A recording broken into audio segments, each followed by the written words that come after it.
Assalamualaikum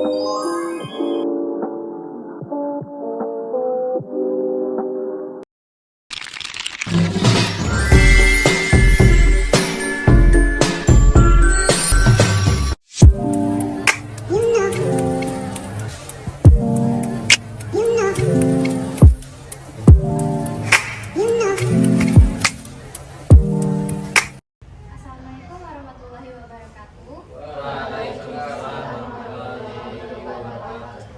Bagaimana kabar Ananda semuanya? Alhamdulillah baik. Masih semangat? Masih. Ibu sebelumnya mengucapkan terima kasih kepada Ananda semua yang telah mau berpartisipasi pada kegiatan kita pada hari ini. Dan sebelum memulai kegiatan kita, kabarnya kita berdoa terlebih dahulu. Ibu minta perwakilan dari laki-laki untuk memimpin doa. Baik, sebelum kita mulai kegiatan kita kali ini akan dilancarkan dan diberikan berkah bagi kepada Allah. Mari kita berdoa sambil mengangkat kepala, berdoa masing-masing dimulai. Doa selesai. Terima kasih yang telah memimpin doa. Sebelumnya kan kita sudah memperkenalkan diri masing-masing. Tapi untuk kegiatan hari ini tentu kita juga memperkenalkan diri juga. Jadi meminta perkenalkan diri dengan nama dan hobinya. Boleh dari Saya Afi, hobi saya mancing. Nama saya Fizal Novianto, bisa mendengarkan musik. Nama saya Dr. Rahma, hobi saya besar.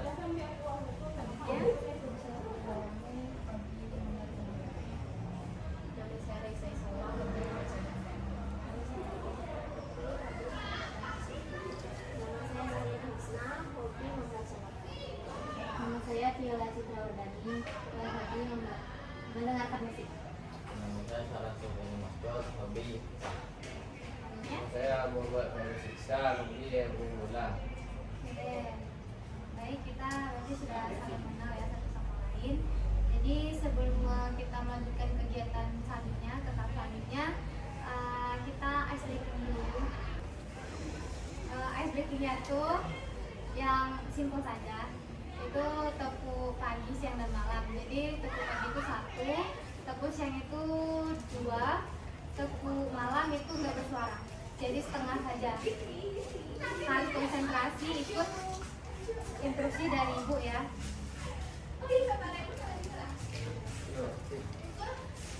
Tepuk siang, tepuk pagi, tepuk malam, tepuk siang, tepuk pagi, tepuk malam, tepuk malam, tepuk siang, tepuk pagi, tepuk malam. Ibu sama tahu ya. Ayo coba sekali lagi ya. Tepuk pagi, tepuk malam. Atau ada dari yang teman-teman yang mau coba ice breaking? Gak ada. Yang lain dari teman-teman semuanya? Gak ada. Gak ada nak? Ya Bu. Udah jelas belum? Dah. Semoga tidak kaku ya. Oke. Jadi kalian pasti belum tahu kan kenapa kalian dikumpulkan pada kegiatan hari ini? Belum. Jadi di sini ibu mau melakukan bimbingan kelompok. Sebelumnya sudah pernah melakukan bimbingan kelompok? Belum. Belum. Baik, di sini ibu akan menjelaskan apa itu bimbingan kelompok. Jadi bimbingan kelompok ini adalah suatu layanan yang diberikan oleh konselor atau guru BK kepada peserta didik secara berkelompok melalui dinamika kelompok. Jadi dalam kegiatan itu kita akan berbagi pendapat, saran, dan solusi, di mana kita akan menyelesaikan suatu permasalahan. Selanjutnya di dalam bimbingan kelompok juga ada tujuannya, di mana di situ kita akan menyelesaikan atau menuntaskan permasalahan dari peserta didik itu sendiri. Oke, selanjutnya di dalam bimbingan kelompok itu ada azas-azas, di mana itu terdiri dari azas kerahasiaan, azas keterbukaan, azas kesukarelaan, azas kenormatifan, dan azas normatifan, dan azas kekinian. Jadi di azas kerahasiaan itu Ibu minta Ananda semuanya bisa saling menjaga apapun yang kita bahas dalam kegiatan ini, jangan sampai dibawa keluar. Selanjutnya ada azas keterbukaan, di mana Ibu minta kalian bisa saling kasih pendapat dan bisa aktif dalam kegiatan ini, dan juga agar kita saling tahu nih pendapat kalian semuanya mengenai topik yang akan kita bahas. Selanjutnya itu ada azas kesukarelaan, di mana azas ini itu Ananda semua yang mau berpartisipasi pada kegiatan hari ini. Selanjutnya ada azas kenormatifan, di mana itu ada peraturan di Ananda semuanya ketika ingin mengeluarkan pendapat, bertanya, itu angkat tangan terlebih dahulu, oke? Dan bisa saling menghargai atas pendapat teman-temannya. Sampai sini paham? Dan ada juga azas kekinian. Azas kekinian itu topik yang akan kita bahas hari ini. Oke. Sampai di situ paham? Bisa kita lanjut ke tahap selanjutnya? Bisa. Hah? Sudah. Jadi di dalam bimbingan kelompok itu kan tentu adanya pemimpin kelompok dan anggota kelompok. Jadi Ibu sebagai pemimpin kelompok dan Anda semuanya sebagai anggota kelompok. Jadi pada kegiatan ini kan kita melakukan bimbingan kelompok dengan menggunakan metode role playing, di mana kita akan bermain peran. Tema kita itu tentang nomofobia. Tema ruang lingkup besarnya tentang kehilangan kenyamanan. Jadi di mana Ibu jelaskan sedikit ya. Jadi kehilangan kenyamanan ini adalah seseorang yang tidak bisa meninggalkan smartphone-nya dalam jangka waktu yang lama, di mana mereka akan merasa hampa, gelisah karena tidak bisa mengecek smartphone-nya terus-menerus. Terus mereka akan terus lihat smartphone-nya apakah terhubung dengan internet, terhubung dengan wifi, dan sebagainya. Selanjutnya tentu ada tanda ataupun gejala dari mereka yang mengalami nomofobia tersebut, di mana ada gejala fisik, ada yang keringat dingin, ada yang sampai sakit kepala gara-gara smartphone-nya itu. Selanjutnya ada juga gejala fisik, gejala psikologis seperti gelisah, rasa tidak nyaman, ataupun rasa cemas dengan smartphone-nya tersebut. Selanjutnya ada perubahan tingkah laku, di mana mereka akan lebih mengurungkan diri daripada ingin berinteraksi dengan teman-temannya. Sampai sini paham? Terus selanjutnya ada juga faktor penyebab dari nomofobia ini. Yang pertama adanya kecanduan atas penggunaan teknologi. Selanjutnya itu adanya kecemasan atau hilangnya koneksi sosial, di mana sosial ini mereka yang menggunakan smartphone berkomunikasi ataupun mencari informasi menggunakan smartphone. Jadi mereka yang sering berkomunikasi melalui media sosial, mereka takut tidak bisa berinteraksi lagi dengan teman-temannya yang ada di sosial media. Selanjutnya ada pun dampak negatif dari nomofobia tersebut, yang dimana gangguan tidur, adanya pemikiran seseorang tersebut yang ingin terus-menerus pegang handphone, udah ngantuk tapi pengen buka HP terus. Selanjutnya ada juga gangguan kesehatan mental, dimana di sini adanya tingkat kecemasan dan depresi terhadap mereka yang memiliki kecenderungan nomofobia, serta kesulitan dalam berinteraksi secara langsung karena mereka terlalu terpaku pada smartphone, tidak mau bersosialisasi dengan teman-teman di sekitarnya. Tentu akan menurunnya tingkat sosialisasinya dengan teman-temannya. Sampai di sini paham? Selanjutnya di dalam nomofobia ini tentu ada strategi untuk mengatasinya. Itu pun tergantung dari mereka yang ingin berusaha memperbaiki diri.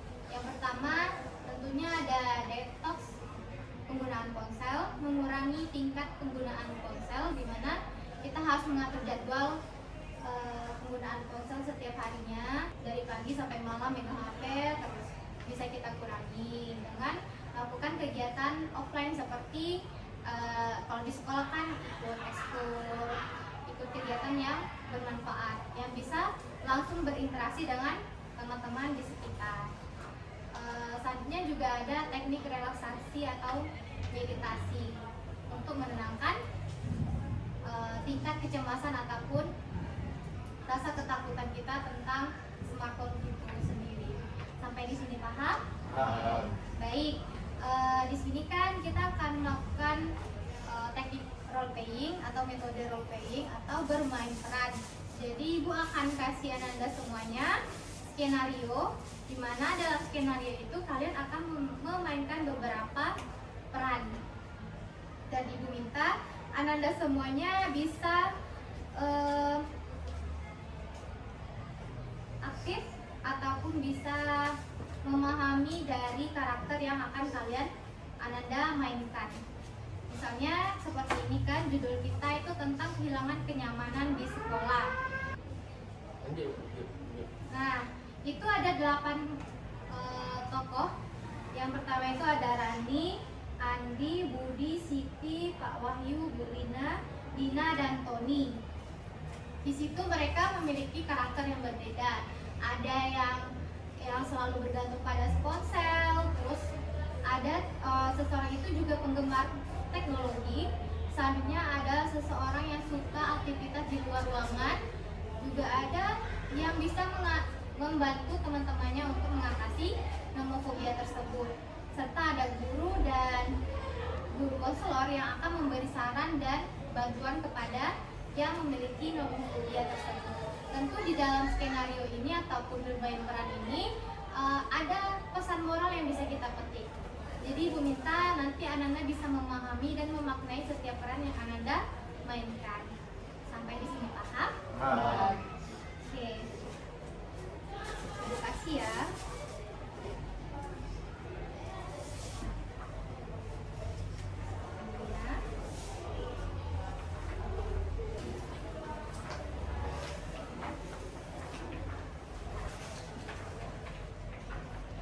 Di sini kan ada 8 tuh.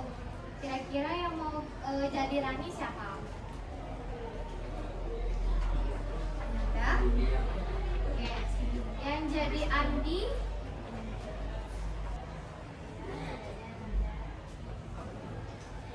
Budi. Ananda maunya jadi siapa? Yang jadi Andi? Wahyu.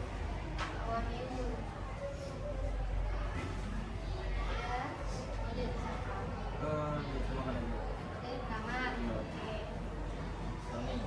Jadi Tony. Jadi Andi siapa ya? Jadi Andi ya. Api sebagai Andi. Selanjutnya yang mau jadi Siti. Oke, Ananda. Selanjutnya menjadi Bu Lina. Oke, Ananda. Yang menjadi Dina. Nah, Ibu kasih waktu Ananda 5 menit untuk memahami karakter tersebut. Kalau misalnya ada yang tidak paham dengan karakter tersebut, bisa tanya ke Ibu ya.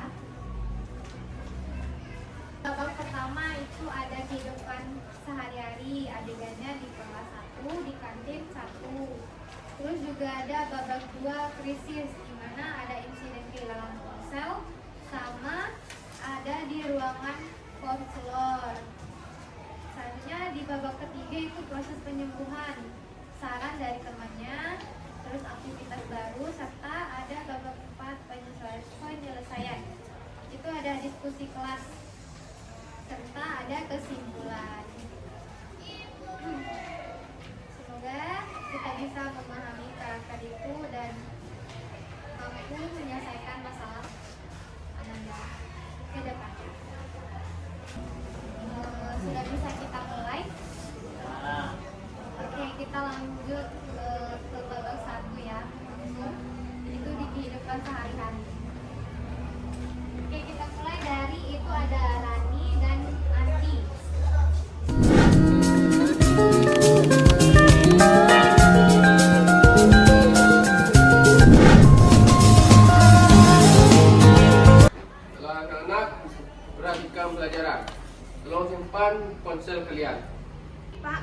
butuh ponsel untuk catatan. Baiklah, tapi hanya saat diperlukan. Jangan sampai mengganggu konsentrasi kalian semua.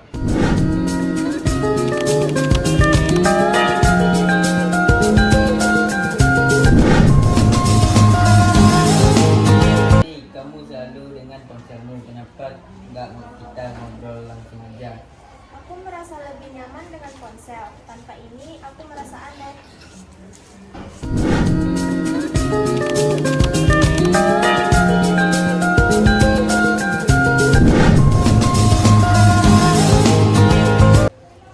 Aku nggak bisa menemukan ponselku. Bagaimana ini? Kapan terakhir kali kamu melihatnya? Di kantin tadi, aku taruh di meja. Kita cari bersama, mungkin tertinggal di meja.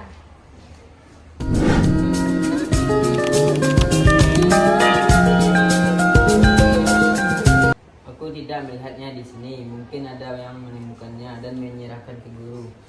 Ayo kita tanya ke guru.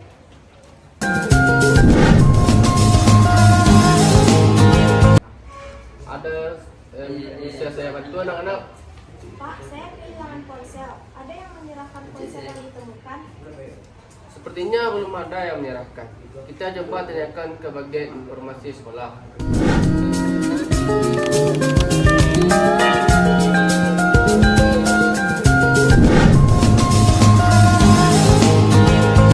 Tony, mungkin ini saat yang baik untuk kita bicarakan tentang ketergantungan pada ponsel. Tapi Bu, aku merasa nggak nyaman tanpa ponsel, seperti ada yang hilang. Aku mengerti Rani, banyak siswa yang merasa seperti itu. Apa yang kamu lakukan saat cemas tanpa ponsel? Aku biasanya langsung mencarinya atau meminta bantuan teman. Aku sering melihat Rani gelisah kalau ponselnya tidak ada di tangan. Rani, mungkin kita bisa mencoba beberapa teknik relaksasi. Apa kamu mau mencoba? Apa yang harus saya lakukan, Bu? Mari kita mulai dengan pernapasan dalam. Tarik napas dalam, tahan sebentar, lalu hembuskan perlahan. Lakukan itu beberapa kali. Bagaimana rasa Rani? Sedikit lebih tenang, Bu. Bagus, coba praktikkan ini setiap kali kamu merasa cemas. Kita juga bisa merencanakan beberapa aktivitas tanpa ponsel agar kamu bisa merasa nyaman tanpa tergantung pada ponsel.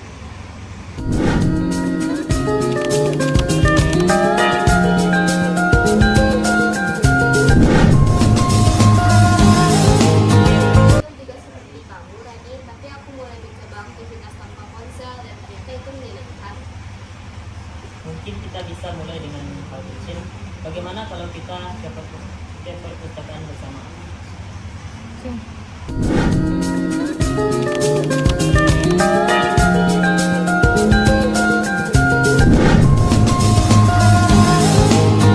Rani, kita bisa bersenang-senang tanpa ponsel.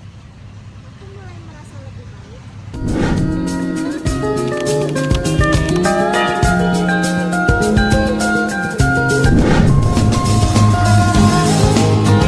Bagaimana pendapat kalian tentang mengurangi penggunaan ponsel di sekolah? Harus seimbang. Ponsel memang penting, tapi interaksi langsung juga penting. Saya setuju dengan Tony. Ponsel membantu kita belajar dan mencari informasi. Tapi kalau terlalu sering digunakan bisa mengganggu konsentrasi.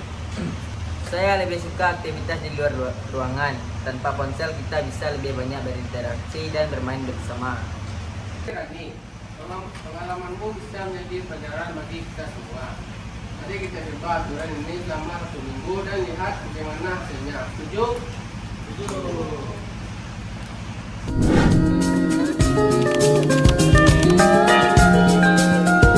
Aku dulu sangat tergantung pada ponsel, tapi sekarang aku belajar menemukan kenyamanan tanpa itu.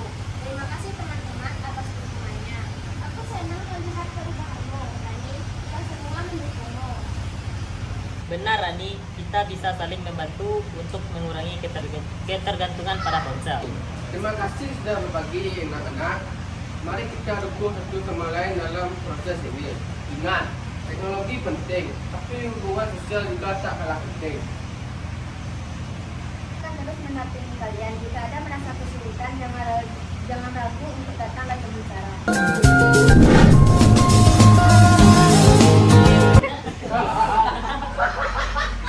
Terima kasih atas semuanya yang telah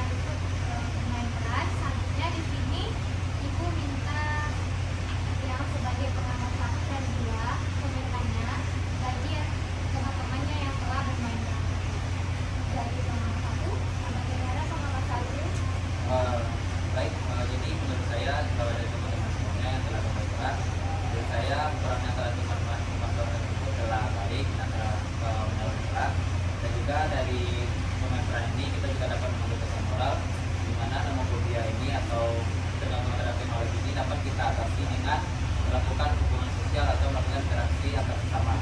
Jadi dengan ini selain dapat mengurangi homophobia, kita juga dapat mengeratkan hubungan antara kita satu sama lain.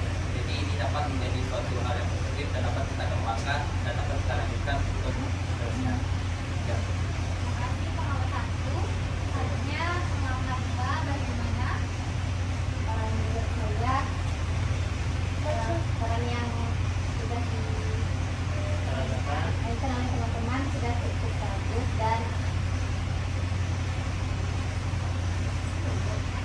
Terima kasih pengalaman 2. Baik, itu dari komentar pengalaman 1 dan 2.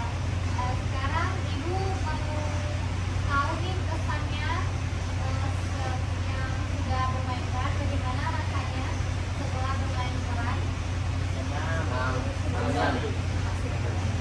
Bagaimana kesannya setelah memainkan peran tokoh? Andi, bagaimana kesannya? Senang sekali. Senang sekali. Apa yang dirasakan sebagai Andi tadi?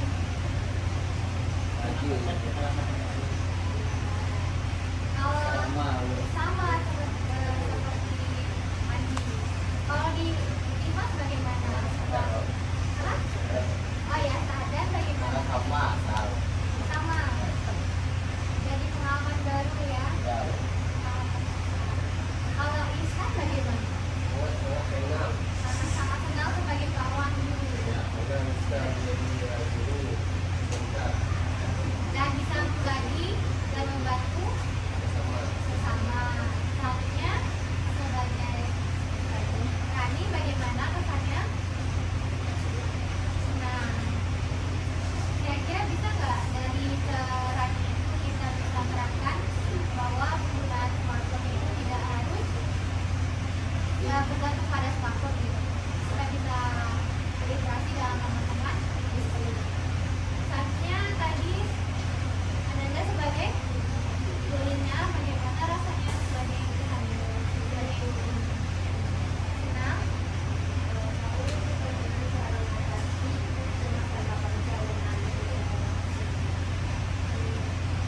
Ananda?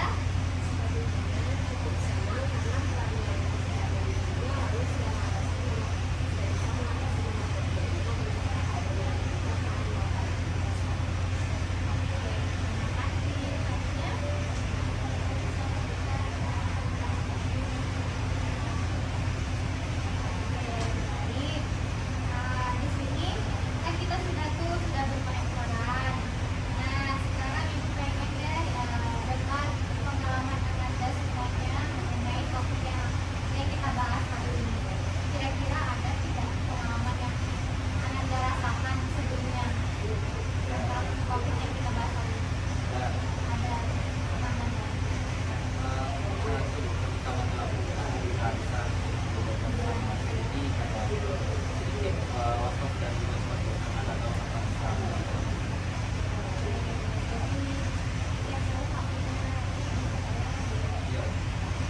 Artinya yang disebar aktif Ananda ada tidak pengalamannya?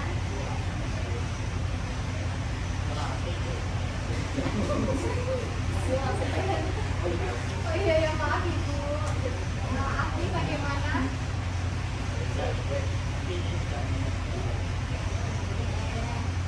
Sama.